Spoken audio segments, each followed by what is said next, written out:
And here is chapter number 8, which is so interesting.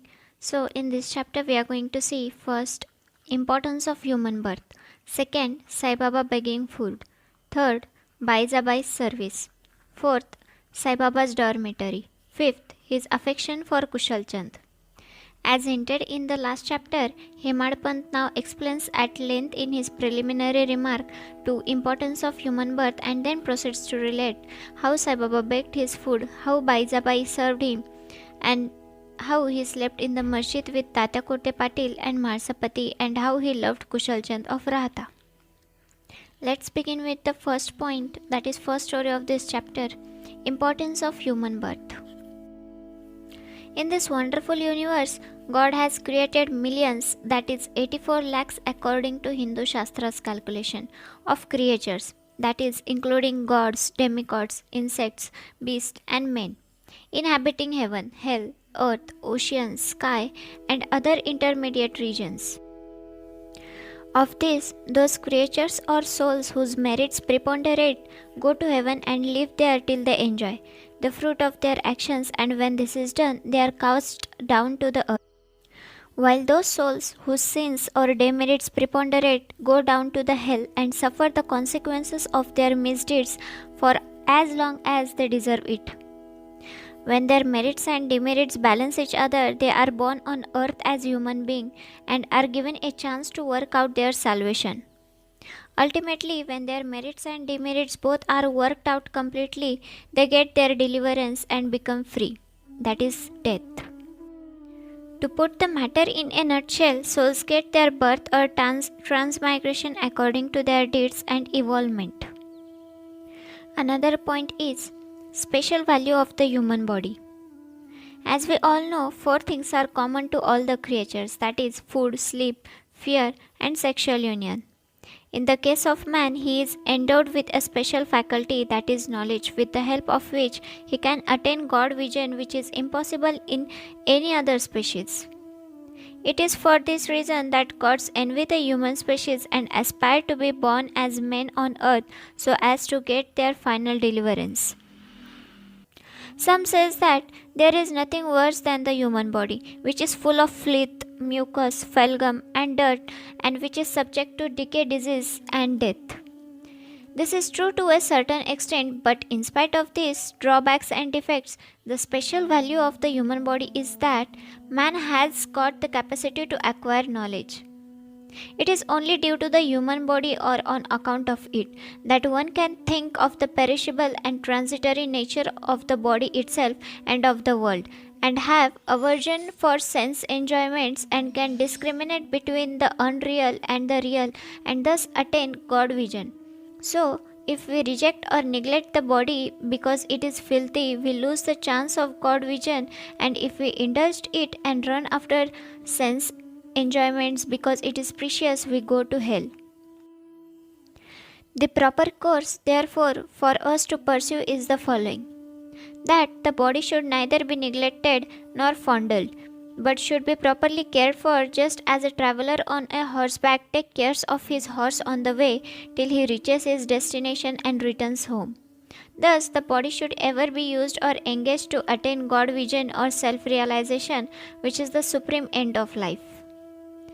It is said that though God created various kinds of creatures, He was not satisfied, for none of them was able to know and appreciate His work. So He had to create a special being, man, and endow him with a special faculty, that is knowledge. And when He saw that man was able to appreciate His Leela, marvelous work and intelligence, He was highly pleased and satisfied. So really, it is fortunate to get a human body. Better still to be born in a Brahmin family, and best to get an opportunity of being close to Sai Baba's feet and surrendering to him. Next point, that is man's endeavor. Realizing how precious human life is and knowing that death is certain and may snatch us at any time, we should be ever alert to achieve the objects of our life. We should not make the least delay, but make every possible haste to gain our object, just as a king leaves no stone unturned to seek his lost son. So, with all earnestness, we should strive to attain our end, that is self realization. Casting aside laziness, warding off drowsiness, we should day and night meditate on the self. If we fail to do this, we reduce ourselves to the level of beast. Next point is how to proceed. The most effective and speedy way to gain our object is to approach a worthy saint or sage, Sadguru, who has himself attained God vision.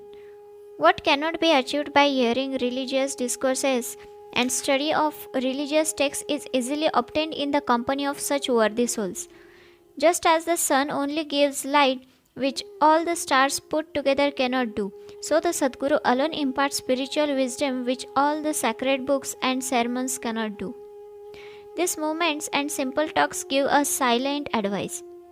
The virtues of forgiveness, calmness, disinterestedness, charity, benevolence, control of mind and body, egolessness, etc., are observed by the disciples as they are being practiced in such pure and holy company. This enlightens their minds and lifts them up spiritually. Sai Baba was such a sage or Sadguru, though he acted as a fakir, that is mendicant. He was always engrossed in self. He always loved all beings in whom he saw God or divinity. By pleasure, he was not elated. He was not depressed by misfortunes. A king and a pauper were the same to him. He whose glance would turn a beggar into a king used to go begging food for door to door in Shirdi, and let us now see how he did it. So the next story is about Baba begging food.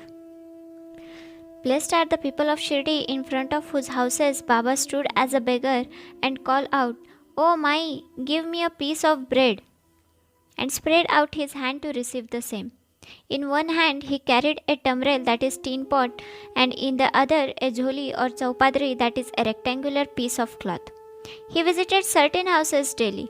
Liquid or semi-liquid things such as soup, vegetable, milk or buttermilk were received in a tin pot, while cooked rice, bread and such solid things were taken in the jholi. Baba's tongue knew no taste, as he had acquired control over it. So, how could he care for the taste of different things mixed up together? Whatever things he got in his jholi and in the tin pot were mixed together and partaken by Baba to his heart's content. Whether particular thing were tasty or otherwise was never noticed by Baba, as his tongue was devoid of the sense of taste altogether. Baba begged till noon, but his begging was very irregular. Some days he went a few rounds, on other days up to 12 noon.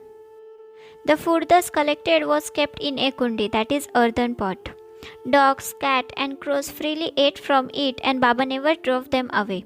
The woman who swept the floor of the masjid took some 10 or 12 pieces of bread to her house, and nobody prevented her from doing so. How could he, who even in dreams never warded off cats and dogs by harsh words and signs, refuse food to poor helpless people? Blessed indeed is the life of such noble person. People in Shirdi took him in the beginning for a mad fakir. He was known in the village by this name. How could one who lived on alms, that is bhiksha, by begging a few crumbs of bread, he revered and worshipped. But this fakir was very liberal of heart, detached and charitable. Though he looked restless from outside, he was firm and steady inside. His way was inscrutable. Still, in that small village, there were a few kind and blessed people who recognized and regarded him as a great soul. One such person's account is given below. That is the story of Baizabai's brilliant service. Tata Kote's mother, Baizabai, used to go to the woods every afternoon with a basket on her head containing breads and vegetables. She roamed in the jungles course after course, that is about 3 miles, trampling bushes and shrubs in search of the mad fakir, and after finding him, fell at his feet. The fakir sat calm and motionless in meditation while she placed a leaf before him, spread her things, eatables, bread, vegetables, etc. thereon and fed him. Wonderful was her faith and service. Every day she roamed at noon in the jungles and insisted upon Baba to partake of the lunch. Her service, upasana or penance, by whatever name we call it, was never forgotten by Baba till the end. Remembering fully what service she rendered, Baba benefited her son significantly.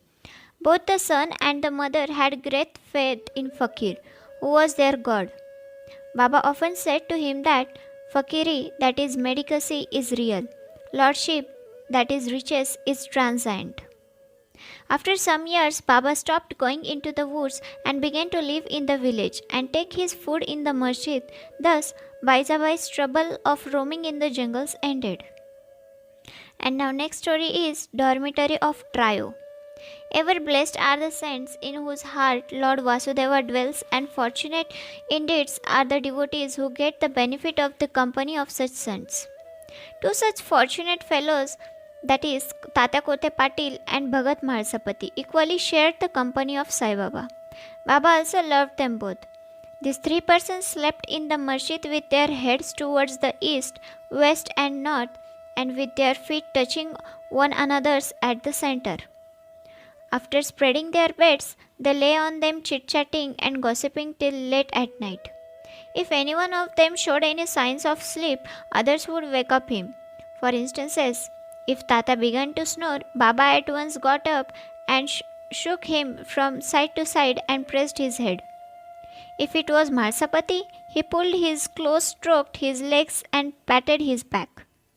In this way, for a period of 14 years, Tata, leaving his parents at home, slept in the masjid on account of his deep love for Baba. How happy and never to be forgotten were those days. How to measure that love and how to value the grace of Baba.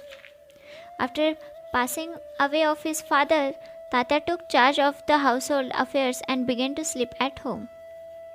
And now let's see the last story of this chapter, that is Kushal Chand of Rahata. Baba loved Ganpat Kote Patil of Shirdi, and also he loved Chandrabhan Shet Marwadi of Rahata equally. After the demise of this Shet, Baba loved his nephew Kushal Chand equally or perhaps more, and looked after his welfare day and night. Sometimes in a bullock cart, at other times in a tanga, with intimate devotees Baba went to Rahata. People of the village would come out with band and music and receive Baba at the gate of the village and prostrate before him. Then he was taken into the village with great honor and ceremony.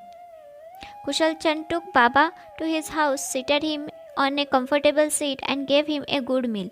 Then they talked freely and merrily for some time, after which Baba returned to Shirdi, giving delight and blessings to all. Shirdi is midway and equidistant from Rahata on one side, that is south, and Nimgaon on the another, that is to north. Baba never went beyond these places during his lifetime.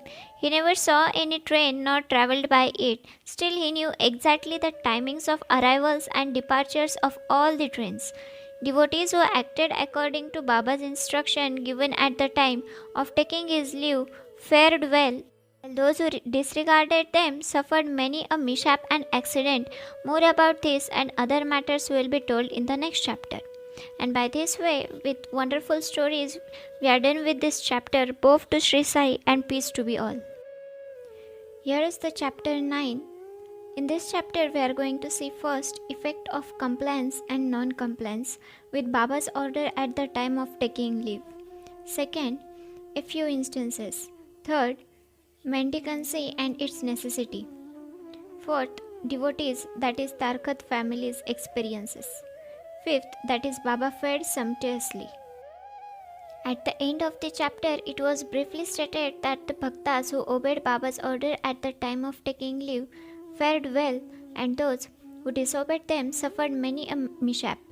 This statement will be amplified and illustrated with a few striking instances and by other matters dealt with in this chapter.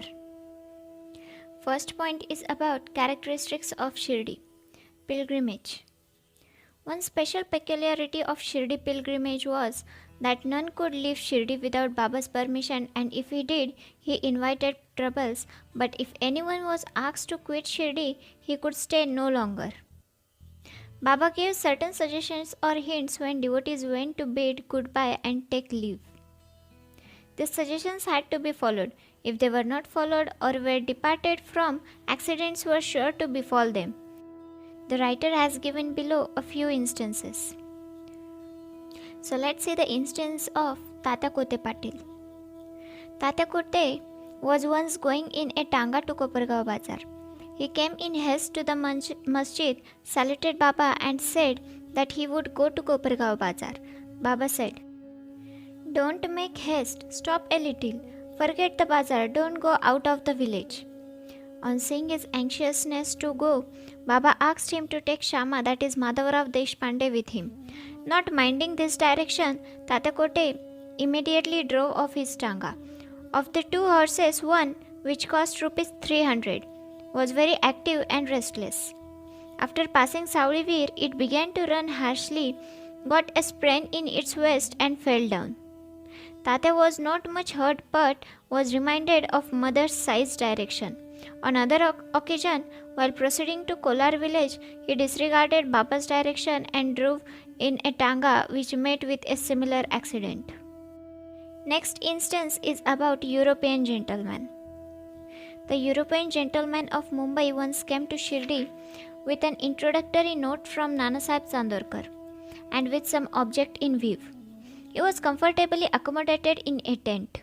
He wanted to kneel before Baba and kiss his hand. Therefore, he tried thrice to step into the masjid, but Baba prevented him from doing so. He was asked to sit in the open courtyard below and take Baba's darshan from there. Not pleased with the reception he got, he wanted to leave Shirdi at once and came to bid goodbye. Baba asked him to go the next day and not to hurry. People also requested him to abide by Baba's instruction. Not listening to all this, he left Shirdi in a tanga. The horses ran all right, but when Saulivir was passed, a bicycle came in front, on seeing which the horses were frightened and ran fast. The tanga turned topsy-turvy and the gentleman fell down and was dragged over some distance. He was immediately rescued but had to go and lie in Kopargaon hospital for the treatment of his injuries. Such experiences were legion, and people learned the lessons that those who disobeyed Baba's instructions met with accidents in one way or the other, and those who obeyed them were safe and happy. Third point is the necessity of medicancy. Now, to return to the question of medicancy, a question may arise in the mind of some that if Baba was such a great personage, God manifest, why should he have taken recourse to begging bowl throughout his life? This question may be considered and replied from two standpoints. First, who are the people who have a right to live by the begging bowl? Our Shastra says that those persons who, after getting rid of or becoming free from the three main desires, that is, for progeny, second for wealth, and third for fame, and accept sannyas, are the fit person to live by begging alms, that is, bhiksha. They cannot make cooking arrangements and dine at their home. The duty of feeding them is laid on the shoulders of householders. Sai Baba was neither a householder nor a vanaprastha. He was a celibate sannyasi, that is, sannyasi from boyhood. His firm conviction was that the universe was his home and he was the Lord Vasudev, that is, the supporter of the universe and the imperishable Brahma. So, he had full right to take recourse to begging. And second one is that, now from the standpoint of Panchashona, 5 sins and their atonement. We all know that in order to prepare foodstuff and meal, the householders have to go through 5 actions or process. That is, first, Kandani, which means pounding. Second, Peshani, which means grinding. Third, Udakumbhi, which means washing pots.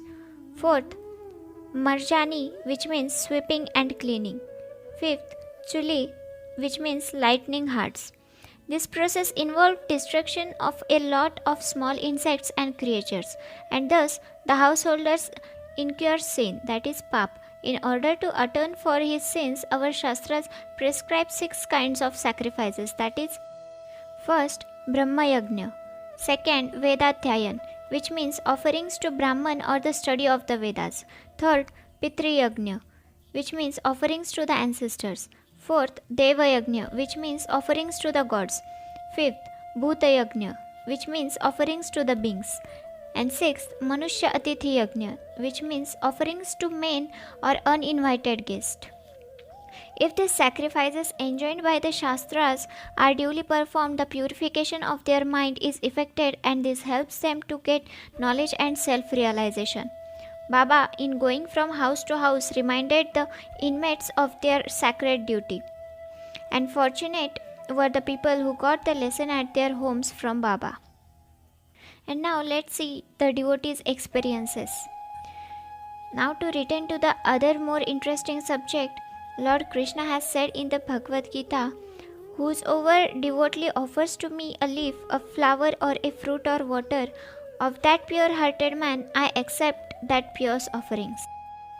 In the case of Sai Baba, if a devotee intended really to offer anything to Sai Baba and if he afterwards forgot to offer the same, Baba reminded him or his friend about the offering and made him bring it to him and then accepted it and blessed the devotee. A few instances are given below. So here is the instance of Tarkat family, father and son. Mr. Ramachandra Atmaram Urfa Baba Sahib Tarkat, formerly a Prarthana Samajistha, was a staunch devotee of Sai Baba. His wife and son loved Baba equally or perhaps more. It was once proposed that Master Tarkat should go with his mother to Shirdi and spend his summer vacation there. But the son was unwilling to go, as he thought that in case he left his home in Bandra, the worship of Sai Baba in the house would not be properly attended to, as his father, being a Prarthana Samajistha, would not care to worship Sai Baba's picture. However, on his father's giving an assurance under oath that he would perform the worship exactly as his son was doing, the mother and the son left for Shirdi on the Friday night.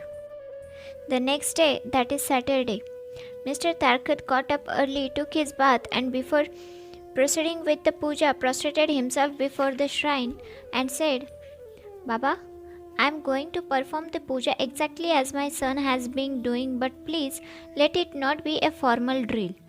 Saying so, he performed the puja and offered a few pieces of lump sugar as naivedya, that is offerings. The sugar was distributed at lunch time. That evening and next day Sunday, everything went on well. The following Monday was a working day and it also passed well. Mr. Tarkat, who had never performed puja like this in all his life, felt great confidence within himself that everything was passing on quite satisfactorily as per the promise given to the son. Next Tuesday, he performed the morning puja as usual and left for his work. Coming home at noon, he found that there was no prasad, that is sugar, to partake of when the meal was served. He asked the servant cook, who told him that there was no offering made that morning and that he had completely forgotten to perform that part of the puja, that is offering naivedya. At this, he left his seat and prostrated himself before the shrine, expressed his regret at the same time chiding Baba for the want of guidance in making the whole affair a matter of merry drill. Then he wrote a letter to his son stating the facts and requested him to lay it at Baba's feet and asked his pardon for his neglect.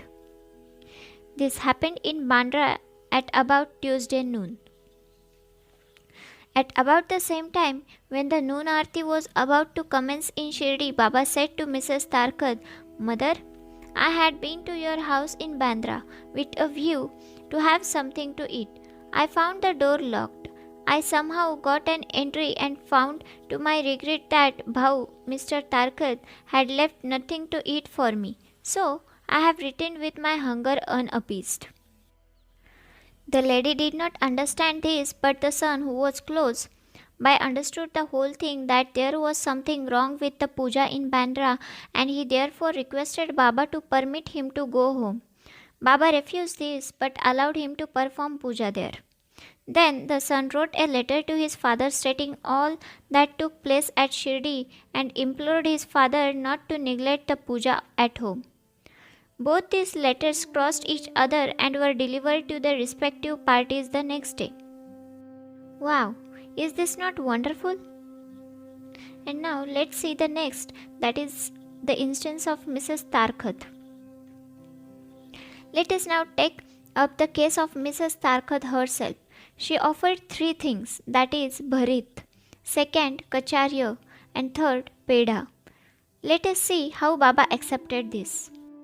Once Mr. Raghuvir Bhaskar Purandare of Bandra, a great devotee of Baba, started for Shirdi with family. Mrs. Tarkat went to Mrs. Purandare and gave her 2 brinjals and requested her to prepare bharit of 1 brinjal and kacharya of the other, when she went to Shirdi and served Baba with them. After reaching Shirdi, Mrs. Purandare went with her dish of bharit to the masjid when Baba was just sitting for meals. Baba found the bharit very tasty, so he distributed it to all and said that he wanted kacharya now. A word was sent to Radhakrishna Mai that Baba wanted kacharya. She was in a fix, as that was no season of brinjals. Now to get brinjals was the question.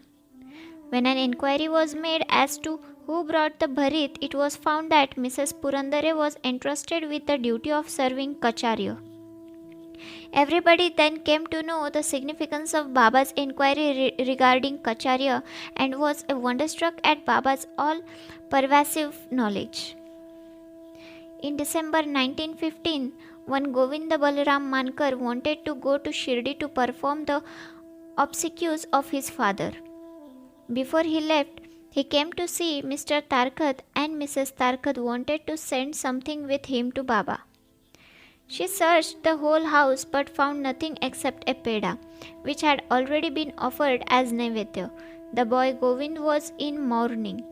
Out of great devotion to Baba, she sent the peda with him, hoping that Baba would accept and eat it. Govind went to Shirdi and saw Baba but forgot to take the peda with him. Baba simply waited. When again he went to Baba in the afternoon, he went empty-handed without the peda. Baba could wait no longer and did ask him straight, "What did you bring for me?" Nothing was the reply. Baba asked him again. The same reply came forth again. Then Baba asked him the question, "Did not the mother, that is Mrs. Tarkat, give some sweetmeat to you for me at the time of your starting?" The boy then remembered the whole thing. He felt abashed, asked Baba pardon, ran to his lodging, brought the peda and gave it to Baba. As soon as Baba got it in his hand, he put it into his mouth and gulped it down. Thus the devotion of Mrs. Tarkat was recognized and accepted. "As men believe in me, so do I accept them," was proved in this case. And now let's see the last story of this chapter, that is Baba fed sumptuously and how. Once Mrs. Tarkat was staying in a certain house in Shirdi. At noon meals were ready and being served when a hungry dog turned up there and began to bark. Mrs. Tarkat caught up at once and threw a piece of bread which the dog gulped with a great relish. In the afternoon, when she went to the masjid and sat at some distance, Sai Baba said to her, "Mother, you have fed me sumptuously. My famished pranas, that is, life forces, have been satisfied. Ever act like this, and this will stand you in good stead. Sitting in the masjid, I shall never speak untruth. Take a pity on me like this. First give bread to the hungry and then eat yourself. Note this well." She could not understand at first the meaning of what Baba said, so she replied, "Baba, how could I feed you? I am myself dependent on others and take my food from them on payment." Then Baba replied, "Eating that lovely bread, I am heartily contented and I am still belching. The dog, which you saw before meals and to which you gave a piece of bread, is one with me. So also other creatures like cats, pigs, flies, cows, etc. are one with me. I am roaming in their forms. He who sees me in all the creatures is my beloved. So abandon the sense of duality and distinction and serve me as you did today." Drinking this nectar-like words, she was moved, her eyes brimmed with tears, her throat was choked, and her joy knew no bounds. So the moral of this chapter is, see God in all beings. The Upanishads, the Gita, and the Bhagavad all exhort us to perceive God or divinity in all the creatures. By the instance give at the end of this chapter and other numerous to mention, Sai Baba has practically demonstrated to us how to put the Upanishadic teachings into practice. In this way, Sai Baba stands as the best exponent or teacher of the Upanishadic doctrines. And by this way, we are done with this chapter. Both to Sri Sai, peace to be all. Hope you enjoyed the Leelas in last chapter, that is ninth one. And now let's move toward the another Leelas, that is chapter 10. So let's see. First, Sai Baba's mode of life. Second, his sleeping plank. Third, his stay in Shirdi. Fourth, his teachings. Fifth, his humility. Sixth, Nanavali. And seventh, the easiest path. Remember Sai Baba always with love, for he was ever engrossed in doing good to all, and always abided in his self. To remember him only is to solve the riddle of life and death. This is the best and easiest of sadhanas, as it involves no expenditure. A little exertion here brings great rewards. So, as long as our senses are sound, we should minute by minute practice this sadhana. All other gods are illusionary. Guru is the only God. If we believe in Sadguru's holy feet, he can change our fortune for the better. If we serve him sincerely, we get rid of our worldly afflictions. We need not to study any philosophy like the Jnana and the Mimansa. As we trust the helmsman in crossing rivers and sea, so we have to trust our Sadguru in getting over the ocean of worldly existence. The Sadguru looked to the intense feeling and devotion of these devotees, endows them with the knowledge of eternal bliss. In this chapter, Baba Medicancy and devotees' experiences and other subjects are dealt with. Let the readers now read where and how Baba lived, and how he slept, and how he taught, etc. Now let's see Baba's wonderful bedstead. Let us first see where and how Baba slept. Mr. Nana Sahib Dengre brought for Sai Baba a wooden plank about 4 arms in length and only a span in breadth for sleeping upon. Instead of keeping the plank on the floor and then sleeping on it, Baba tied it like a swing to the rafters of the masjid with old shreds or rags and commenced to sleep upon it. The rags were so thin and worn out that it was a wonder how they could bear or support the weight of plank itself, let alone the weight of Baba. But somehow or other it was Baba's sheer Leela that the worn out rags did sustain the plank along with the weight of Baba on it. On the 4 corners of this plank, Baba lightened pantis, one at each corners, and kept them burning the whole night. This was a sight for the gods to see Baba sitting or sleeping on this plank. It was a wonder to all how Baba got up and down the plank. Out of curiosity, many observers kept watching the process of mounting and dismounting, but none succeeded. As crowds began to swell so as to detect this wonderful feat, Baba one day broke the plank into pieces and threw it away. Baba had all the 8 Mahasiddhis powers at his command. He neither practiced nor craved for them. They came to him naturally as a result to his spiritual perfection. Now let's see manifestation of Brahma. Though Sai Baba looked like a man, 3 cubits and a half in length, still he dwelt in the hearts of all. Inwardly he was unattached and indifferent, but outwardly he longed for mass welfare. Though inwardly an abode of peace, he looked outwardly restless. Inwardly he had the state of Brahma, outwardly he seemed engrossed in the world. Sometimes he looked on all with affection, at the times he threw stones at them. Sometimes he scolded them, while at times he embraced them and was calm, composed, tolerant, and well balanced. He always abided and was engrossed in the self and was well disposed towards his bhaktas. He always sat on one asana and never travelled. His satka was a small stick which he always carried in his hand. He was calm and thought-free. He never cared for wealth and fame and lived on alms. Such a life he led.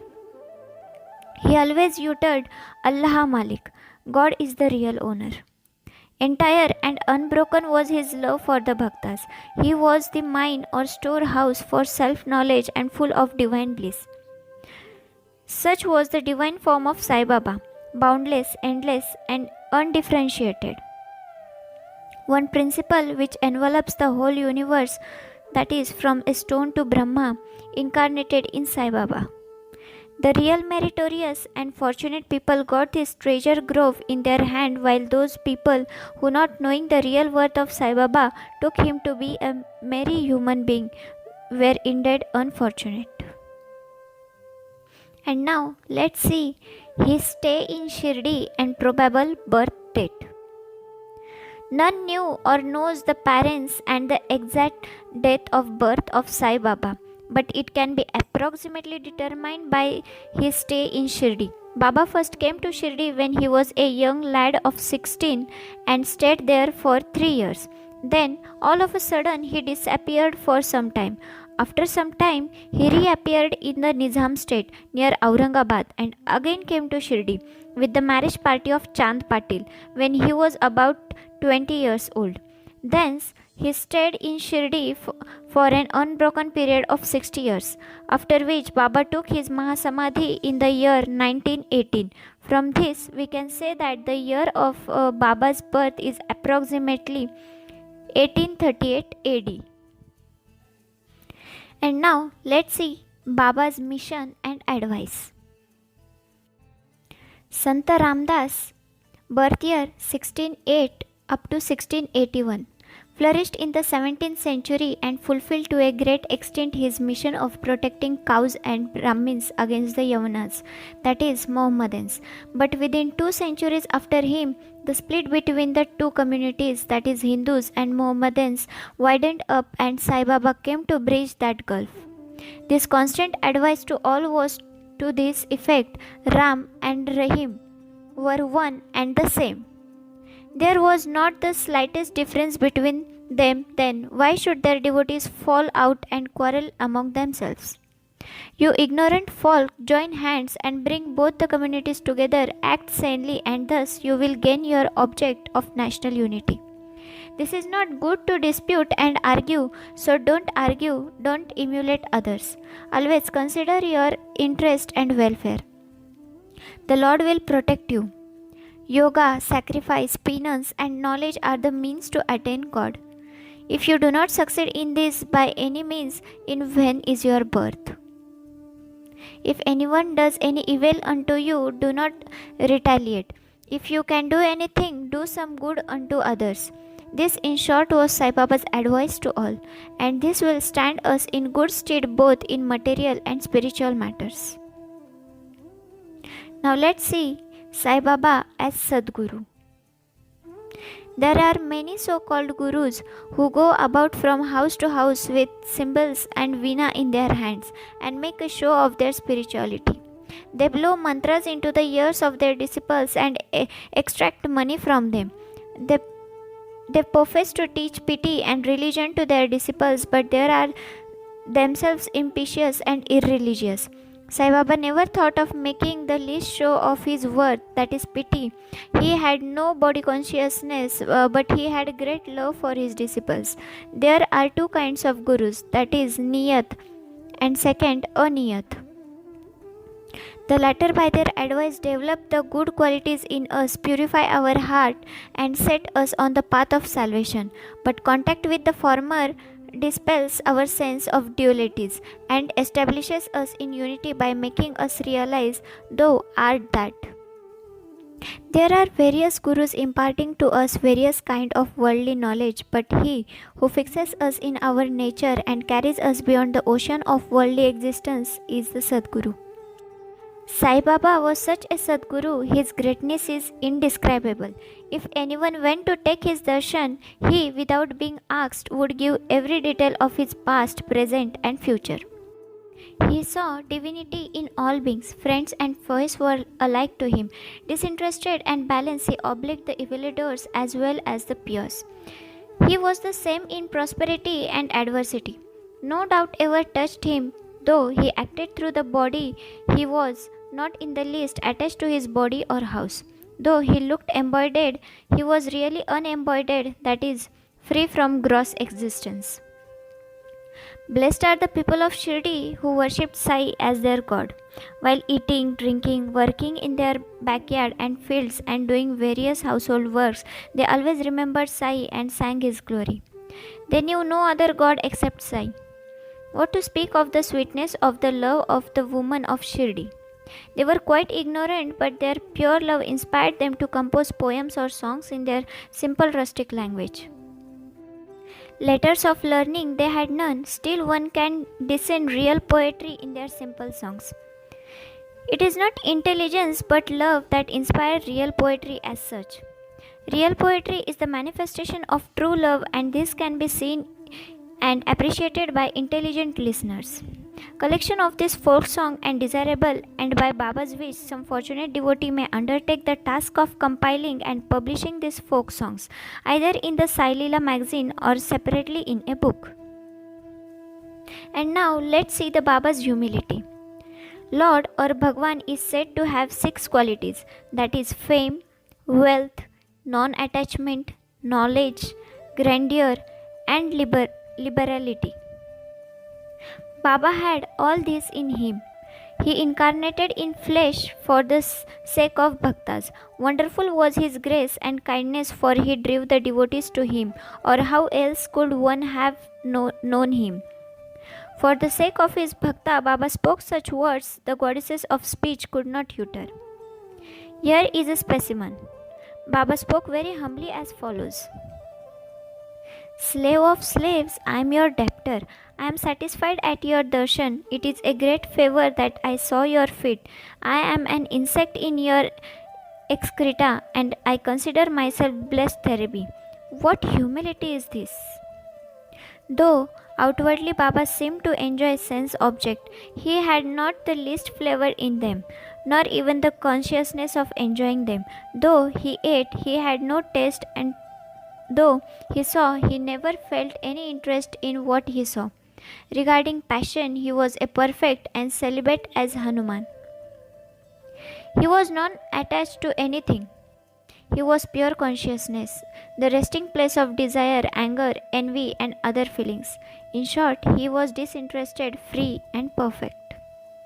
A striking instance may be cited in illustration of this statement. And now, let's see the last second point of this chapter, that is Nanavali. There was in Shirdi a very quaint and queer fellow by name Nanavali. He looked to Baba's work and affair. He once approached Baba, who was seated on his gadi, and asked him to get up, as he wanted to occupy the same. Baba at once got up and left the seat which he had occupied. After sitting there a while, Nanavali got up and asked Baba to resume his seat. Then Baba sat down and Nanavali fell at his feet. Baba did not show the slightest displeasure in being dictated to or ousted. This Nanavali loved Baba so much that he breathed his last on the 13th day of Baba's Mahasamadhi. And now let's see the last point, that is easiest path. Hearing the stories of the saints and being in their company. Though Sai Baba acted outwardly like an ordinary man, his actions showed extraordinary wisdom and skill. Whatever he did was done for the good of the devotees. He never prescribed any asana, regulation of breathing, or any rites to his bhaktas, nor did he blow any mantra into their ears. He told them to leave off all cleverness and always remember Sai, Sai. If you do that, he said, all your shackles would be removed and you would be free. Sitting through 5 fires, sacrifices, chantings, 8-fold yoga are possible for the Brahmins only. They are of no use to the other classes. The function of the mind is to think. It cannot remain without thinking for a minute. If you give it a sense object, it will think about it. If you give it Guru, it will think about Guru. You have heard most attentively the grandeur of Sai. This is the natural remembrance of Sai. Hearing the stories of the saints is not so difficult as to other sadhanas mentioned above. They remove all fear of this sansar and take you to the spiritual path. So listen to these stories, meditate on them and assimilate them. You may attend to your worldly duties but give your mind to Sai and his story, and then he is sure to bless you. This is easiest path, but why do not all take to it? The reason is that without God's grace, we do not get the desire to listen to the stories of sense. With God's grace, everything is smooth and easy. Hearing the story of sense is, in a way, keeping their company. The importance of the company of the saints is very great. It removes your body consciousness and egoism, destroys completely the chain of our birth and death, cuts asunder all the knots of the mind, and takes us to God, who is pure consciousness. It certainly increases our non-attachment to sense object and makes us quite indifferent to pleasure and pains, and leads us onward on the spiritual path. If you have no other sadhana such as uttering God's name, worship or devotion, etc., but if you take refuge in them wholeheartedly, they will carry you off safely across the ocean of worldly existence. It is for this reason that the saints manifest themselves in this world. Even sacred rivers such as Ganga, Godavari, Krishna, and Kaveri, etc., which wash away the sins of the world, desire that the saints should come to them for a bath and purify them. Such is the grandeur of the saints. It is on account of the store of merit in past birth that we have attained the feet of Sai Baba. We conclude this chapter with meditation on Sai's form. He, the graceful and handsome Sai, standing on the edge of masjid and distributing udi to each and every bhakta with a view of his welfare. He who knows of the world as an illusion and who is ever engrossed in supreme bliss. Before him we humbly prostrate ourselves. And by this way we have done with this chapter. Both to Sri Sai, peace to be all. Now let's move towards chapter 11. So let's see what has given in this chapter. First, Sai as Sagun Brahma. Second, about Dr. Pandit's worship. Third, Haji Siddiq Falke. And fourth, control over the elements. Let us now in this chapter describe the manifested Brahma Sai as to how he was worshipped and how he controlled the elements. So here is the first point, that is Sai as Sagun Brahma. There are two aspects of gods or Brahma. First is the unmanifested, that is Nirgun, and second, the manifested, that is Sagun. The Nirgun is formless while the Sagun is with form, though both denote the same Brahma. Some prefer to worship the former, some the latter. As stated in the Gita, chapter 13th, the worship of the latter is easy and preferable. As man has got a form, that is body, senses, etc., it is natural and easy for him to worship the God with form. Our love and devotion do not develop unless we worship Sagun Brahma for a certain period of time, and as we advance it leads up to the worship of Nirgun Brahma. So let us start with Sagun worship. Image, altar, fire, light, sun, water, Brahma are the 7 objects of worship, but Sadguru is better than all this.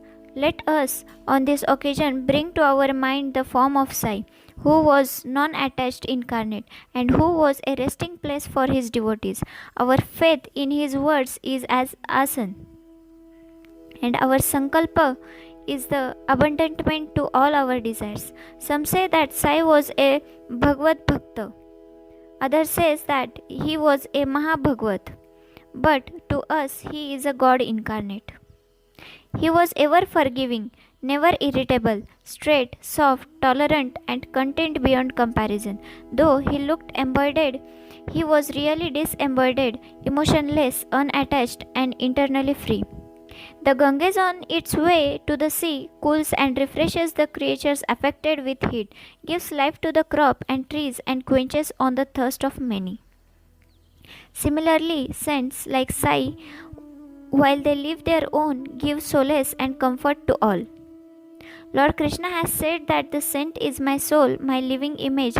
I am he, or he is my pure form, that is being. This indescribable Shakti or power of God known as pure existence, knowledge, and bliss, incarnate in the form of Sai in Shirdi. The Shruti, that is, the Triya Upanishad, describes Brahma as pure bliss. This we read or hear daily in the book, but the devout people experience this Brahma or bliss in Shirdi. Baba, the support of all, required no prop or asan from anybody. He always used a piece of sackcloth for his seat, which was covered with a small matters by his bhaktas and had a bluster placed by them rest as his back. Baba respected the feeling of his devotees and allowed them to worship him as they liked. Some waved chamar or fans before him, some played on musical instruments, some washed his hands and feet, some others applied scents and chandans, some gave betel nut with leaves, and some other offered naivedya. Though he looked like living in Shirdi, he was present everywhere. This all-pervasiveness of his was daily experienced by his devotees. Our humble prostration to all this all-pervasive Sadguru. And now let's move towards the second point, that is Dr. Pandit's worship. One, Dr. Pandit, a friend of Tata Sahib Nolkar, once came to Shirdi for Baba's darshan. After saluting Baba, he sat in the masjid for some time. Baba asked him to go to Dada Bhatt Kelkar. He went to Dada Bhatt, by whom he was well received. Then Dada Bhatt left his house for puja and Dr. Pandit accompanied him. Dada Bhatt worshipped Baba. Nobody until then dared to apply sandal paste to Baba's forehead. Only Marsapati used to apply it to his neck. But this simple-hearted Dr. Pandit took Dada Bhatt's dish containing puja materials and taking sandal paste out of it, drew a tripunda, that is 3 horizontal lines on Baba's forehead. To the surprise of all, Baba kept silent, not uttering a single word. Then Dada Bhatt that evening asked Baba, "How is it that though you object to the sandal paste being applied by others to your forehead, you allow Dr. Pandit to do so?" Baba replied that Dr. Pandit believed him to be the same as his guru, Raghunath Maharaj of Dopeshwar, known as Kaka Puranik, and he applied the paste to his forehead as he was doing to his guru. Hence, he could not object. On inquiry, Dr. Pandit told Dada Bhatt that he took Baba as his guru, Kaka Puranik, and realized him as the same. Hence, he marked the tripunda on Baba's forehead as he did on his guru's. Though Baba allowed the devotee to worship him as they pleased, still sometimes he acted in a strange way. Sometimes he threw away the puja dish and was Vrat incarnate. Then who could approach him? Sometimes he scolded the devotees, at times he looked softer than wax, a statue of peace and forgiveness. Though he seemed to shake with anger and his red eyes rolled round, still he was internally an ocean of affection and motherly love. He would call out his devotees and say that he never knew when he was ever angry with them. If it was possible that mothers could kick their children and the sea turn back the river, he too could neglect the devotees' welfare. That he, the slave of his devotee, always stood by them and responded to them whenever they called upon him, and that he always longed for their love. And now, let's see the next point, that is Haji Siddiq Phalke. There was no knowing as to when Baba would accept a devotee. That depended on his will. Siddiq Phalke's story is to the point. One Mohammedan gentleman by name Siddiq Phalke of Kalyan, after making pilgrimage to Mecca and Medina, came to Shirdi. He lived in the Saudi, facing north, and sat in the open courtyard of the masjid. For 9 months, Baba ignored him and did not allow him to step into the masjid. Phalke felt disconsolate and did not know what to do. Somebody advised him not to be disappointed but to try to approach Baba through Shama, that is Madhavrao Deshpande, a close and intimate devotee of Baba. He told him that as they approached the Lord Shiva through his servant and devotee Nandi, so should Baba be approached through Shama. Phalke liked the idea and implored Shama to intercede for him. Shama agreed and on a convenient occasion spoke to Baba about him. Thus, "Baba, why don't you allow the old Haji to step into the masjid? While so many persons freely come and go, after taking your darshan, why not bless him once? Baba replied, Shama, you are immature to understand things. If the fakir, Allah does not allow, what can I do? Without his grace, who will climb into the masjid? Well, to go to him and ask him whether he will come to the narrow footpath near Barvi well. Shama went and returned with an affirmative answer.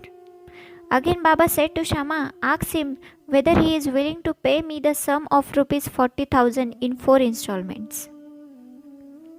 Shama went and returned with the answer that he was willing to pay even 40 lakhs. Again Baba said to Shama, we are going to cut a goat in the masjid, so ask him whether he would like to have its meat haunch or testicles of the goat. Shama returned with the answer, and the Haji would be happy to receive a small crumb from Baba's kolamba, that is mud pot. Hearing this, Baba got excited and with his hands threw away the earthen jars and kolamba and straight away advanced to the Haji and lifting his kafni up in arms said, why do you brag and pose yourself as an old Haji? Do you read Quran like this? Are you proud of your pilgrimage to Makkah, but you do not know me? Being thus scolded, the Haji was confounded. Baba then went back to masjid, purchased a basket of mangoes and sent them to the Haji. Then again Baba went to Haji and taking out rupees 55 from his pocket gave him in Haji's hand. Thenceforth Baba loved the Haji, invited him for meals, and the Haji thereafter came into the masjid whenever he liked. Baba gave him at times some rupees, and thus the Haji was enrolled in Baba's darbar. And now let's see the last point of this chapter, that is Baba's control over the elements. We shall close this chapter after describing 2 incidents showing Baba's control over these elements. First one, once. At evening time there was a terrible storm at Shirdi. The sky was overcast with thick black clouds. Winds began to blow with great force, clouds roared and lightning began to flash and rain started pouring in torrents. In short time, the whole place was flooded with water. All creatures, birds, beasts and men got terribly frightened and they all flocked to the masjid for shelter. There are many local deities in Shirdi, but none of them came to their rescue. So they all prayed to Baba, their God, who was fond of their devotion to incarnate and quell the storms. Baba was much moved. He came out and standing at the edge of the masjid addressed the storm in a loud and thunderous voice. Stop your fury and be calm. In a few minutes the rain subsided. The wind ceased to blow and the storm came to a stop.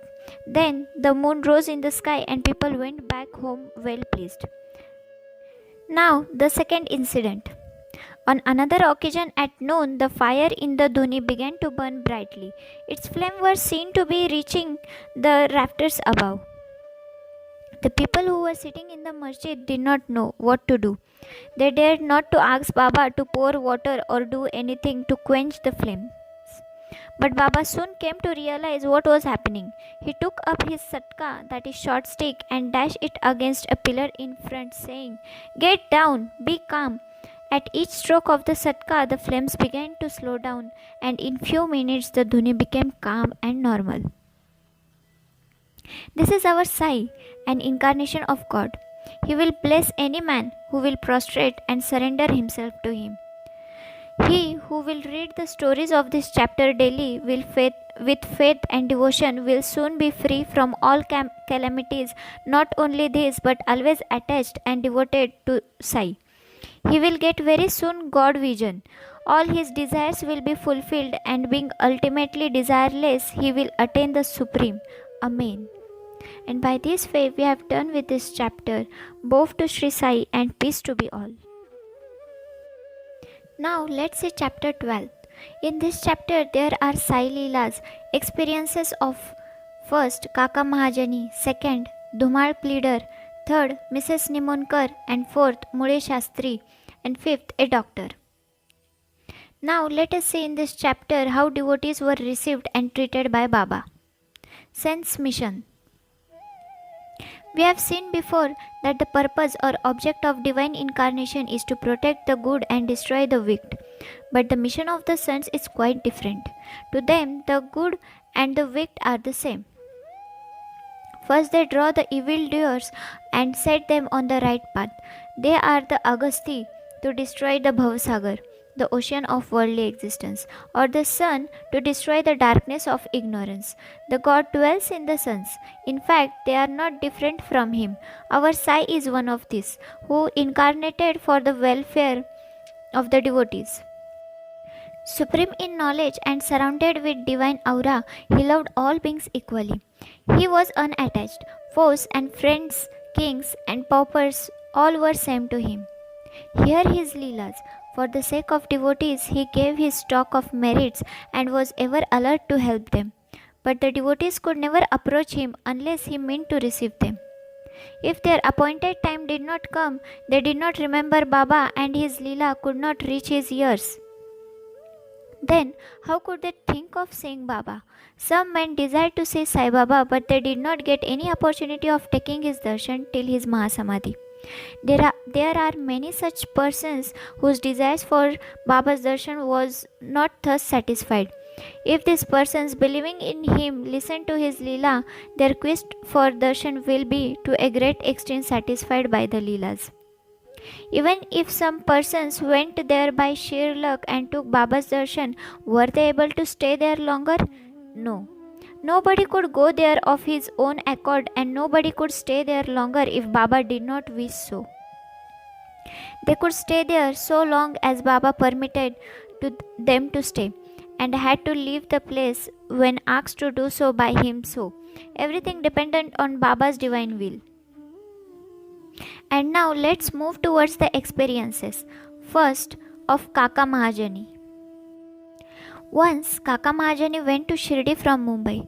He wanted to stay there for 1 week and enjoy the Gokul Ashtami festival. As soon as he took Baba's darshan, Baba asked him, "When are you returning home?" He was rather surprised at this question, but he had to give an answer. He said that he would go home when he ordered him to do so. Then Baba said, "Go tomorrow." Baba's words was law and he had to obey. Kaka Mahajani therefore left Shirdi immediately. When he went to his office in Mumbai, he found his employer anxiously waiting for him. His Munim, that is, the manager, suddenly fell ill, hence Kaka's presence was absolutely necessary. He had sent a letter to Kaka at Shirdi which was redirected to him at Mumbai. And by this way, let's move towards the second experience, that is of Bhausaheb Dhumal. Once, Bhausaheb Dhumal was going to Nifad for a case. On the way, he came to Shirdi, took Baba's darshan and wanted to proceed to Nifad immediately. But Baba did not permit him to do so.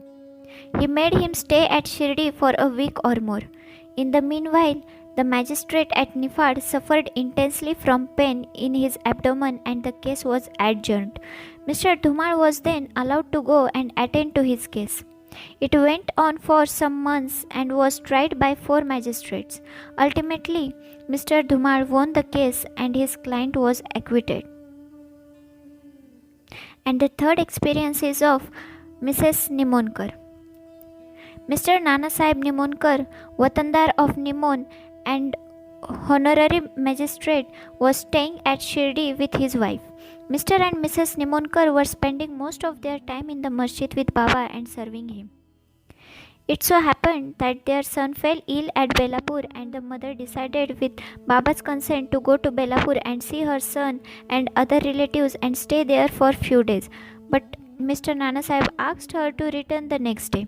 The lady was in fix and did not know what to do, but her god Sai came to help. While leaving Shirdi, she went to Baba, who was standing in front of Sate's Vada with Mr. Nana Sahib and others, and prostrated at his feet and asked his permission to go. Baba said to her, "Go, go quickly, be calm and unperturbed. Stay comfortably at Belapur for 4 days. See all your relatives and then return to Shirdi." How opportune were Baba's words. Mr. Nanasaheb's proposal was overruled by Baba's decree. And now, next experience is of Mule Shastri of Nasik, an orthodox Agnihotri Brahmin of Nasik, Mule Shastri, who had studied the six Shastras and as well versed in astrology and palmistry, once came to Shirdi to see Mr. Bapusaheb Bhutti, the famous millionaire of Nagpur. After seeing him, he and others went to see Baba in the masjid. Baba bought various fruits and other things from vendors with his own money and distributed them to the people present in the masjid.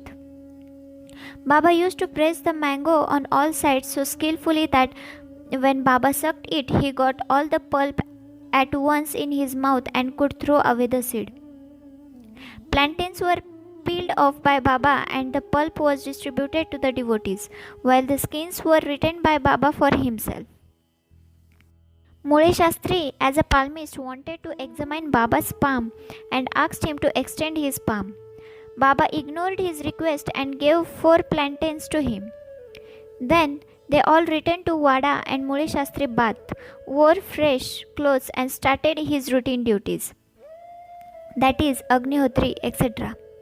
Then Baba as usual started for Lendi and said, "Take some geru, that is, red miry substance used to dye clothes in saffron color. We shall today don saffron colored cloth." None understood what Baba meant. Then after some time, when Baba returned and preparations for the noon aarti were being made, Bapu Sahib Jog asked Mule Shastri whether he would accompany him for the aarti. He replied that he would see Baba in afternoon. Baba sat on his seat and worshipped by the devotees and aarti commenced. Then Baba said, "Get some dakshina from the new Brahmin." Bhutti himself went to Wada to get the dakshina, and when he gave Baba's message to Mule Shastri, he was sorely perplexed.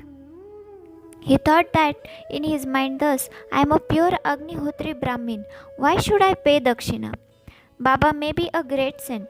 I am not his dependent. But since a great sant like Sai Baba was asking for dakshina through a millionaire like Bhutti, he could not refuse. So, leaving his routine unfinished, he started with the Bhutti for masjid. Thinking himself holy and the masjid otherwise, he remained at a distance, and after joining his palms threw flowers and Baba from there.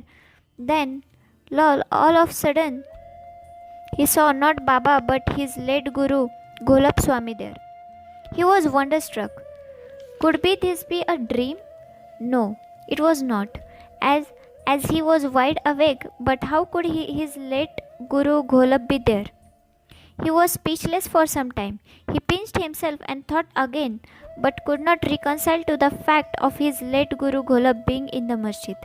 Ultimately, leaving aside all doubt, he went up, fell at his Guru's feet, and then stood there with folded hands.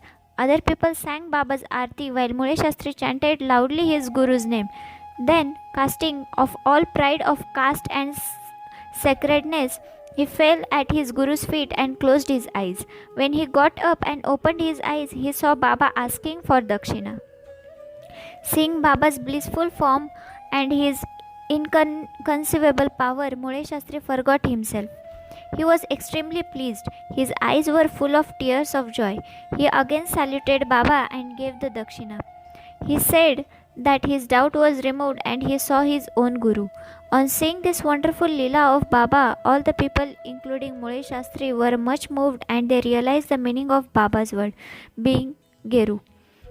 We shall don saffron colored clothes. Such is the wonderful Leela of Baba. And now, the last point of this chapter is a doctor. Once a Mamlatdar came to Shirdi with a doctor friend of his.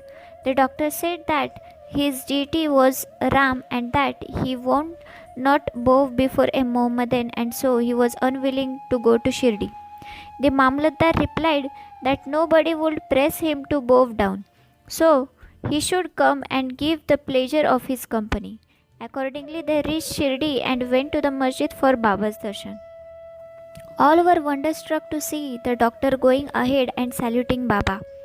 They asked him how he forgot his resolve and bowed down to a Musalman. Then The doctor replied that he saw his beloved deity Ram on the seat and he therefore prostrated himself before him. Then, as he was saying this, he again saw Sai Baba there. Being dismayed, he again said, "Is this a dream? How could he be a Mohammedan? He is a great Yoga Sampana avatar." Next day, he made a vow and began to fast. He absented himself from the masjid, resolving not to go there until Baba blessed him. 3 days passed, and on the fourth day, a close friend of his from Khandesh turned up, and with him he went to masjid for Baba's darshan. After the salutation, Baba asked him whether anybody had gone to call him that he had come. Hearing this vital question, the doctor was moved. The same night he was blessed by Baba and he experienced bliss supreme in his sleep. Then he left for his town where he remained in the same state for a fortnight. Thus, his devotion for Sai Baba increased manifold. The moral of all the stories mentioned above, especially that of Mule Shastri, is that we should have firm faith in our Guru and on none else. More Leelas of Sai Baba will be described in the next chapter, and by this way we end up with this chapter. Both to Sri Sai and peace to be all. And now let's see wonderful Leelas in chapter 13. Diseases cured of: first, Bhimaji Patil; second, Bala Shimpi; third, Bapusaheb Bhuti; fourth, Alandi Swami; fifth, Kaka Mahajani; and sixth, Dattopant of Harda. Let's start with the first point, which is the inscrutable power of Maya. Baba's words were always short, deep, full of meaning, effective, and well balanced. He was ever content and never cared for anything. He said, "Though I am a fakir, have no house or wife, and though leaving all care I stay at one place, the inevitable Maya teases me often. Though I forgot myself, but she cannot forget me. She always envelops me. This Maya, that is elusive power of the Lord, that is Sri Hari, harasses even Lord Brahma and others. Then what to speak of a poor fakir like me?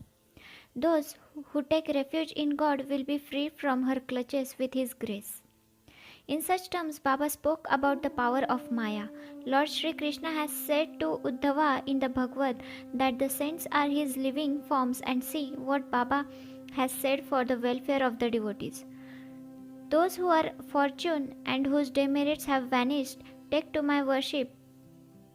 If you always say, 'Sai, Sai, I shall take you over the 7 seas,' believe in these words, and you will be certainly benefited. I do not need any paraphernalia of worship, either 8-fold or 16-fold. I rest there where there is full devotion." Now, read what Sai did for the welfare of those who surrendered themselves to him. So now let's see first story, that is of Bhimaji Patil. One Bhimaji Patil of Narayangaon, Taluka Junnar, district Pune, suffered in the year 1909 from the severe and chronic chest disease, which ultimately developed into tuberculosis. He tried all sorts of pathies, remedies, but no effect. Losing all hopes, he ultimately prayed to God, "O Lord Narayana, help me now." This is a well-known fact that when our circumstances are well, we do not remember God, but when calamities and adversities overtake us, we are remembered of Him. So, Bhimaji now turned to God. It occurred to him that he should consult Mr. Nanasaheb Chandorkar, a great devotee of Baba in his respect. So he wrote to him a letter giving all details of his malady and asking for his opinion. In reply, Mr. Nanasaheb wrote to him that there was only one remedy left, and that was to take recourse to Baba's feet. Relying on Mr. Nanasaheb's advice, he made preparations for going to Shirdi. He was brought to Shirdi and taken to the masjid and placed before Baba. Mr. Nanasaheb and Shama, that is Madhavrao Deshpande, were present there. Baba pointed out that the disease was due to previous evil karma and was not disposed in to interfere. But the patient cried out despair that he was helpless and sought refuge in him as he was his last hope and prayed for mercy. Baba's heart melted and he said, Stay cast off your anxiety, your sufferings have come to an end. However oppressed and troubled one may be, as soon as he steps in the masjid, he is on the pathway to happiness. The fakir here is very kind and he will cure the disease and protect all with love and kindness. The patient used to vomit blood every 5 minutes, but there was no vomiting in the presence of Baba. From the time Baba uttered the words of mercy, the malady took a favorable turn. Baba asked him to stay in Bhimabai's house, which was not a convenient and fit place, but Baba's order had to be obeyed. While he was staying there, Baba cured him by 2 dreams. In the first dream, he saw himself as a boy suffering the severe pain of a flogging which he received for not reciting his poetry lesson before his classmaster. In the second dream, someone caused him intense pain by rolling a stone up and down over his chest. With the pain thus suffered in dream, his cure was complete and he went home. He then often came to Shirdi gratefully remembering what Baba did for him and prostrated before him. Baba also did not expect anything from devotees but remembrance, unswerving faith and devotion. People in Maharashtra always celebrate Satyanarayan Puja in their homes every fortnight or month, but it is this Bhimaji Patil who started a new Sai Satyavrata Puja instead of Satyanarayan Vrata Puja in his house when he returned to his village. Wow, this was an amazing story. Now let's move towards the next story, that is of Bala Ganpat Shimpi. Another devotee of Baba by name Bala Ganpat Shimpi suffered much from a malignant type of malaria. He tried all sorts of medicines and decoctions, but in vain. The fever did not abate a jot, and so he ran to Shirdi and fell at Baba's feet. Baba gave him a strange recipe, in this case as follows. Give a black dog some morsels of rice mixed with curd in front of Lakshmi temple. Bala did not know how to execute this recipe, but no sooner he went home than he found rice and curd. After mixing them together, he brought the mixture near the Lakshmi temple, where he found a black dog waving its tail. He placed the curd and rice before the dog. The dog ate it, and strange to say, Bala got rid of his malaria. And third story is of Bapu Sahib Bhutti. Shriman Bapu Sahib Bhutti suffered once from dysentery and vomiting. His cupboard was full of patent drug and medicines, but none of them had any effect. Bapu Sahib got very weak on account of purgings and vomitings and therefore was not able to go to the masjid for Baba's darshan. Baba then sent for him and made him sit before him and said, "Now take care, you should not perk anymore," and gestured with his index finger. The vomiting must also stop. Now look at the power of Baba's words. Both the maladies disappeared and Bhutti felt well. On another occasion, he had an attack of cholera and suffered from severe thirst. Dr. Pillai tried all sorts of remedies but could give him no relief. Then he went to Baba and consulted him as to what to drink that would allay his thirst and cure the disease. Baba prescribed an infusion of almonds, walnuts, pista boiled in a sugared milk. This would be considered a cause for fatal aggravative of the disease by any other doctor or physician, but in implicit obedience to Baba's order, the infusion was administered and strange to say, the disease was cured. Hope guys you are enjoying the Leelas. Now let's move towards the next story, that is of Alandi Swami. A Swami from Alandi with a desire for Baba's darshan came to Shirdi. He suffered from severe pain in his ear, which prevented him from getting sleep. He was operated for this, but it served no purpose. The pain was severe and he did not know what to do. While he was returning, he came to take Baba's leave when Shama, Madhavrao Deshpande, requested Baba to do something for the pain in Swami's ear. Baba comforted him saying, Allah acha karega, God will do good. The Swami then returned to Pune and after a week sent letter to Shirdi stating that the pain in his ear had subsided. Though the swelling was there, and in order to get the swelling removed, he went to Mumbai for operation, but the surgeon on examining the ear said that no operation was necessary. Such was the wonderful and potent effect of Baba's words. And the next Leela is of Kaka Mahajani.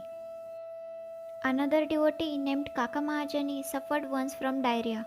In order that there should be no break in his service to Baba, Baba kept a tamba, that is pot, with water in some corner of the masjid, and wherever there was a call he would go out. As Sai Baba knew everything, Kaka did not inform him of his disease, thinking that Baba would of his own cure it soon. The work of constructing the pavement in front of the masjid was permitted by Baba, but when the actual work began, Baba got wild and shouted out loudly. Everybody ran away, and Kaka was along doing the same. Baba caught hold of him and made him sit there. In the confusion that followed, somebody left a small pouch of groundnuts there. Baba took a handful of groundnuts, rubbed them in his hands, blew away the skins, and gave the clean nuts to Kaka and made him to eat them. Scolding and cleaning the nuts and making Kaka eat them went on simultaneously. Baba himself ate some of them. Then when the nuts were finished, Baba asked him to fetch water as he felt thirsty. Kaka brought a pitcher full of water. Then Baba drank some water and made Kaka also drink it. Baba declared, "Now your diarrhea has stopped and you may attend to the work of the pavement." In the meanwhile, other people who had run away returned and started the work, and Kaka, whose motions had stopped, also joined them. Are groundnuts medicine for diarrhea? According to current medical opinion, groundnuts would aggravate the disease and not cure it. The true medicine in this, as in other cases, was Baba's word. And now let's listen the last story of this chapter, that is Dattopanta of Harda. A gentleman from Harda by name Dattopanta suffered from stomach ache for about 14 years. None of these remedies gave him any relief. Then, on hearing Baba's fame that he cures disease by sight, he ran to Shirdi and fell at Baba's feet. Baba looked at him kindly and gave him blessings. When Baba placed his hand on his head and gave him udi with blessings, he felt relieved and there was no further trouble about the malady. Towards the end of this chapter, 3 cases are cited in footnotes. First, Madhavrao Deshpande suffered from piles. Baba gave him decoction of sonamukhi, that is sina pods. This relieved him. Then after 2 years the trouble reoccurred and Madhavrao took the same decoction without consulting Baba. The result was that the disease aggravated, but later on it was cured by Baba's grace. Second one, Kaka Mahajani's elder brother Gangadhar Pant suffered for many years from stomach pain. Hearing Baba's fame, he came to Shirdi and requested Baba to cure him. Baba touched his belly and said, "God will cure." From that time there was no stomach pain and he was completely cured. Third, that is of Nana Sahib Chandorkar, also once suffered from acute stomach pain. He was restless the whole day and night. Doctors administered injections which produced no effects. Then he approached Baba, who told him to eat barfi, a kind of sweetmeat, mixed with ghee. This recipe gave him complete relief. All this story shows that the real medicine that cured the various diseases permanently was Baba's word and grace, and not any medicines or drug. And by this way we are done with this chapter. Hope you enjoyed all the Leelas. Both to Sri Sai and peace to be all. Chapter 14. In this chapter we are going to see Ratanji's Wadia of Nanded, second Santa Mauri Sahib, and third Dakshina. In the last chapter we described how Baba's word and grace cured many incurable diseases. Now we shall describe how Baba blessed Mr. Ratanji Wadia and gave him an issue. The life of this saint is naturally sweet. His various doings, eatings, walking, and his natural sayings are also sweet. His life is bliss incarnate. Sai gave bliss to his devotees as a means of remembrance. He gave them various stories of duty and action which ultimately led them to true religion. His object may be that people should live happily in this world, but they should be ever cautious and achieve the objects of their life, that is self-realization. We get human body as a result of merits in past births, and it is a worthwhile that what its aid. We should attain devotion and liberation in this life, so we should never be lazy but always be on the alert to gain our goal of life. If you hear the Leelas of Sai daily, you will always see him. Day and night you will remember him in your mind. When you assimilate Sai in this way, your mind will lose its fickleness, and if you go on this manner, you will finally be merged in pure consciousness. Now let's see the first point, that is Ratanji of Nanded. Now let us come to the main story of this chapter. In Nanded, in the Nizam state, there lived a Parsi mill contractor and trader by name Ratanji Shapurji Wadia. He had amassed a large amount of money and had acquired fields and lands. He had cattle, horses, and conveyance and was very prosperous. In all outward appearances, he looked very happy and contented, but inwardly he was not so. Providential dispensation is such that no one in this world is completely happy and rich. Ratanji was no exception to this. He was liberal and charitable, gave food and clothing to the poor, and helped all in various ways. The people took him to be good and happy man, but Ratanji thought himself miserable, as he had no issue, male or female, for a long time. Just as kirtan without love or devotion, song without rhythmatical accompaniments, Brahmin without the sacred thread, proficiency in all our arts without common sense, pilgrimage without repentance, and ornamentation without a necklace are fertile and useless. So is a householder without an issue. Ratanji always brooded on this matter and said in his mind, "Would God be ever pleased to grant me a son?" He thus looked morose and did not relish his food. Day and night he was enveloped with anxiety as to whether he would ever be blessed with a son. He had a great regard for Das Ganu Maharaj. He saw him and opened his heart before him. Das Ganu advised him to go to Shirdi, take Baba's darshan, fall at his feet and seek his blessings and pray for an issue. Ratanji liked the idea and decided to go to Shirdi. After some days he went to Shirdi, took Baba's darshan and fell at his feet. The opening a basket, he took out a beautiful garland of flowers and placed it around Baba's neck and offered him a basket of fruits. With reverence he then sat near Baba and prayed to him, saying, "Many persons who find themselves in difficult situation come to you, and you relieve them immediately. Hearing this, I have anxiously sought your feet. Please do not disappoint me." Sai Baba then asked him for dakshina of ₹5, which Ratanji intended to give, but added that he had already received ₹3.14 from him and that he should pay the balance only. Hearing this, Ratanji was rather puzzled. He could not make out as what Baba meant. That was the first time he thought that he had come to Shirdi, and how was it that Baba said that he had earlier got ₹3.14 from him. He could not solve the riddle, but he sat at Baba's feet and gave the balance of the dakshina asked for, explained to Baba fully as to why he came and sought his help, and prayed that Baba should bless him with a son. Baba was moved and told him not to worry, and that thence onward his bad days had ended. He then gave him udi, placed his hand on his head and blessed him, saying that Allah, God, would satisfy his heart's desire. Then after taking Baba's leave, Ratanji returned to Nanded and told Das Ganu everything that took place at Shirdi. He said that everything went on well there, that he got Baba's darshan and blessing with prasad, but there was one thing which he could not understand. Baba said to him that he got ₹3.14 before. Please explain as to what Baba meant by this remark.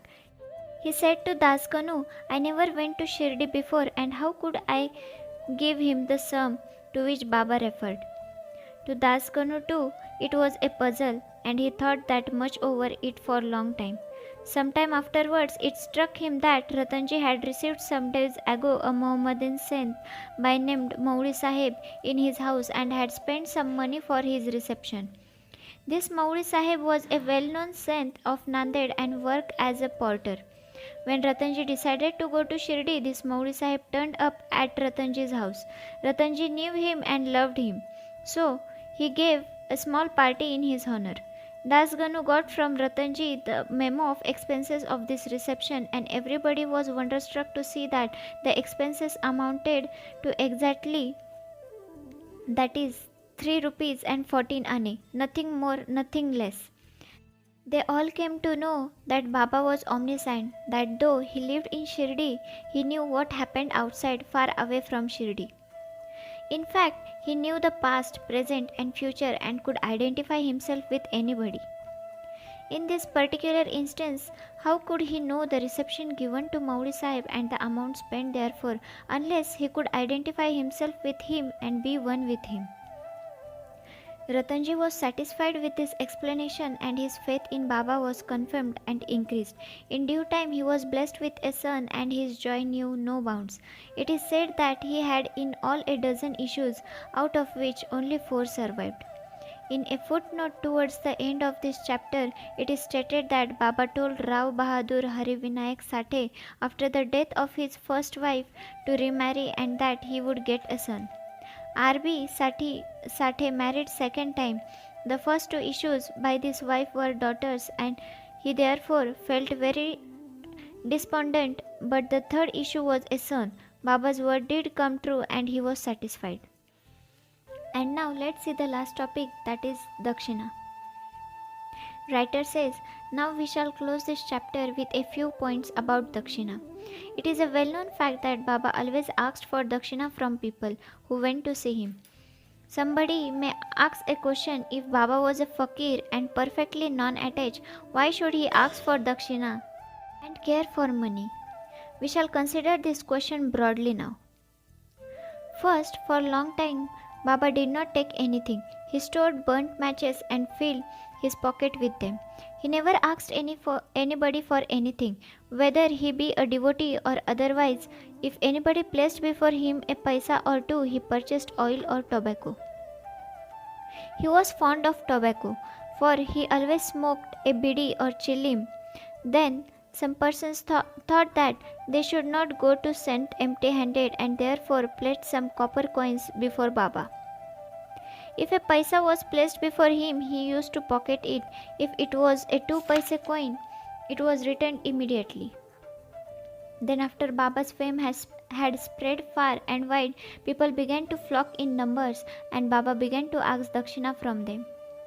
It is said in the Shruti, that is Veda, that puja of gods is not complete unless a golden coin was offered. If a coin was necessary in the puja of the gods, why should it be not so in the puja of the saints also?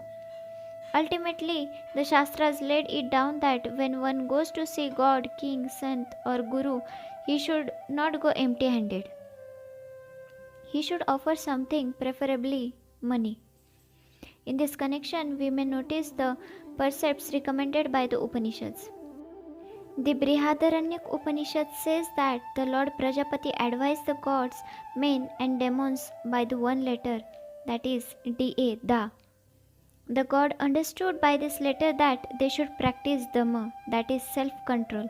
The men thought or understood that they should practice Dana, that is charity. The demons understood that they should practice Daya, that is compassion. To men, charity or giving was recommended. The teacher in the Taittiriya Upanishad exhorts his pupils to practice charity and other virtues. Regarding charity, he says, give with faith or even without it with magnanimity, that is liberally give with modesty, awe and sympathy. In order to teach the devotees the lesson of charity and to remove their attachment to money and thus to purify their minds, Baba extracted Dakshina from them, but there was this peculiarity, as Baba said that he had to give back 100 times more of what he received. There are many instances in which this has happened. To quote an instance, Mr. Ganpatrao Bodas, the famous actor, says in his Marathi autobiography that on Baba's pressing him often for dakshina, he emptied his money bag before him. The result of this was, as Mr. Bodas says, that in latter life he never lacked money, as it came to him abundantly. There were also secondary meanings of dakshina in many cases in which Baba did not want any pecuniary amount. To quote two instances, first, Baba asked for rupees 15 as dakshina from Professor G.G. Narke, who replied that he did not have any money. Then Baba said, I know you have no money, but you are reading Yoga Vasistha. Give me dakshina from that. Giving dakshina in this case meant deriving lessons from the book and lodging them in the heart where Baba resides. Second, in the second case, Baba asked a certain lady, Mrs. R.A. Tarkhad, to give rupees 6 as dakshina. The lady felt pained as she had nothing to give. Then her husband explained to her that Baba wanted 6 inner enemies, that is, lust, anger, avarice, etc., to be surrendered to him. Baba agreed with this explanation.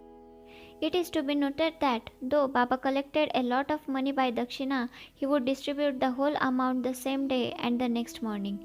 He would become a poor fakir as usual. When Baba took his Mahasamadhi, even after receiving thousands and thousands of rupees as dakshina for about 10 years, he had only a few rupees in his possession. In short, Baba's main object in taking dakshina from his devotees was to teach them the lesson of renunciation and purification. And now here is the postscript. Mr. B.V. Dev of Thana, retired Mamlatdar and a great devotee of Baba, has written an article on this subject, that is dakshina, in Sri Sai Leela magazine, in which he says as follows. Baba did not ask dakshina of all. If some gave dakshina unasked, he sometimes accepted it and the other times refused it. He asked it of a certain devotees only. He never demanded it from the devotees who thought in their minds that Baba should ask for it and then they should pay it. If anybody offered it against his wish, he never touched it, and if he kept it there, he asked him to take it away. He asked for small or big amounts from devotees according to their wish, devotion and convenience. He asked it even of women and children. He never asked of all the rich for it, nor of all the poor.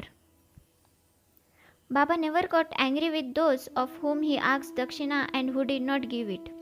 If any dakshina was sent through some friend who forgot to hand over the same to Baba, he reminded him of it and made him pay it.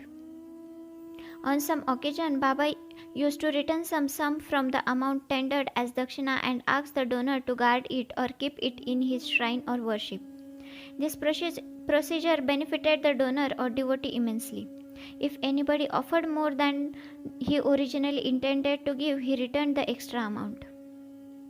Sometimes he asked of some more dakshina than what they originally intended to give, and if they had no money, asked them to beg or borrow from others. Some of he demanded dakshina 3 or 4 times a day.